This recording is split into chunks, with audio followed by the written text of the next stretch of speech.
Morse code terror unveiled. Every night for the past week, I've lain awake, watching the faint pulsing of my neighbor's porch light through the crack in my curtains. It's the kind of rhythm that starts to feel deliberate after a while, too patterned, too insistent.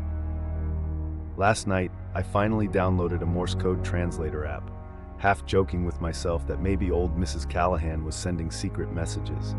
But the joke curdled in my throat when I realized the blinking spelled out a single word: danger. I almost laughed, but something in me shifted when the lights paused, then resumed, this time spelling out my name. I thought I must have been mistaken, that it was some glitch or that I was overtired.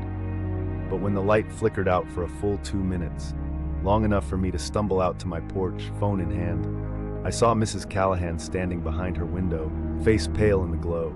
She didn't wave, she didn't move. The only thing that moved was the light, which started again, a single word repeated over and over: run. My hands shook as I stared at her, trying to convince myself this was some elaborate prank or a neighborly warning gone wrong. I decided to confront her the next day. At noon, I walked up her path, heart in my throat. But the house was silent, curtains drawn tight. The mail was stacked up, untouched. I knocked, then pounded, but nobody answered. I peered through the window, and that's when I saw them. Dozens of notebooks, pages filled with frantic Morse code scribbles littering the living room. And on the wall, written in thick black marker, was my name, again and again, in block letters. I stumbled backwards, nearly tripping over something soft at my feet. It was a stray cat, its fur bristling as it stared up at the porch. Something about the way it hissed made me look up.